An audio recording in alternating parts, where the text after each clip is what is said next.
کا ذکر ہے، ایسی حدیثیں نظر آتی ہیں جو بتاتی ہیں کہ مسلمانوں کا الاوکر ری بگننگ، دوبارہ جو مرکز ہے وہ بیت المقدس ہے. تو ہمیں دو طرح کی ملتی ہیں، جس میں یہ بتایا گیا ہے کہ جو ہندوستان سے لڑنے والی فوج کا بھی ذکر کیا گیا ہے.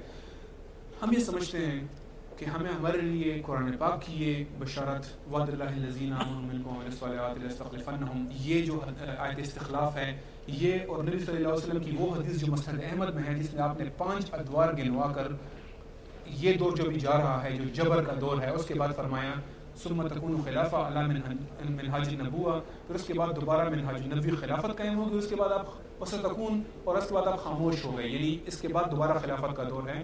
یہ بشارتیں ہمارے لیے کافی ہیں، ہمارے دل کو مطمئن کرنے کے لیے اور ہمیں یہ حوصلہ دینے کے لیے کہ ہماری کوششیں انشاءاللہ تعالیٰ بہت جلد اس کا نتیجہ ملنے والا ہے. اس لیے کہ اس دور کے بعد جو ظلم جبر کا دور ابھی جا رہا ہے، اس کے بعد نبی صلی اللہ علیہ وسلم نے خلافت کی بشارت دی ہے، تو انشاءاللہ وہ قریب ہے. اچھا، لاسٹ سوال یہ کہ امام مہدی کے بارے میں آپ کیا کہتے ہیں، کہ آپ کیا سمجھتے ہیں کہ جس خلیفہ کی یا خلافت کی آپ بات کر رہے ہیں، تو کیا وہ امام مہدی آ کے اس کو تکمیل تک پہنچائیں گے، یا کیا آپ کا اوپینین ہے اس میں؟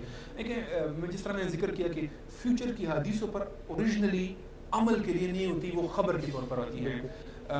جہاں تک اس معاملے میں خبر کا بھی تعلق ہے تو اس میں ام سلمہ سے روایت ایک حدیث ہے رضی اللہ عنہ صحیح مسلم میں، جس میں بتایا گیا ہے کہ جب ایک خلیفہ کے انتقال پر تنازع پیدا ہو جائے گا، بحث و مباحثہ شروع ہو جائے گا، تو لوگ امام مہدی کو پہچان لیں گے اس وقت، اور وہ ابتدا میں انکار کرے گا، بعد میں اصرار پر راضی ہو جائے گا. تو یہ جو خبر بھی ہے اس میں بھی یہ بتایا گیا ہے کہ خلافت موجود ہوگی، ایک خلیفہ کے انتقال پر تنازع ہوگا. تو یہ لیکن میں دیکھیں، اس میں بڑا اہم نقطہ یہ ہے، اس موضوع کو استعمال کیا جاتا ہے، اور اس طرح کے 2-3 اور موضوعات ہیں جس کے ذریعے لوگوں کو اس بات پر قائل کیا جاتا ہے کہ جناب ہمارے بس میں تو کچھ نہیں ہے، یہ تو امام مہدی جب آئیں گے تو ہوگا. اس طرح کا دوسرا موضوع یہ ہے کہ فتنے کا دور ہے، اس میں امر بالمعروف و نہی عن المنکر منقطع ہو گیا ہوا ہے. وہ فتنے کا دور خلافت کے بعد، روم کی فتح کے بعد، اسرائیل کے خاتمے کے بعد، اس کے بعد کا دور کفر فتن کا دور کہا گیا ہے. لیکن بعض لوگ اس کو استعمال کرتے ہیں کہ ابھی ہم اس دعوت سے پیچھے ہٹ جائیں، اور اس طرح کے کچھ اور نظریات ہیں، جیسے تم ہیں ویسے تمہارے حکمران ہوں گے، اس کو حدیث بنا کر پیش کیا جاتا ہے. تو ان ذریعوں سے لوگوں کو اس دعوت سے روکنے کے لیے استعمال کیا جاتا ہے. تو ہمیں اس سے محتاط رہنا چاہیے. ٹھیک ہے، میں چاہوں گا کہ ان دی اینڈ آپ کوئی میسج دیں ہمارے ناظرین کو. صحیح، میں سمجھتا ہوں کہ یہ وقت آ گیا ہے اس آخری دیوار کو دھکا مارنے کا، جو دیوار پہلے سے ہی اس وقت گرنے والی ہے.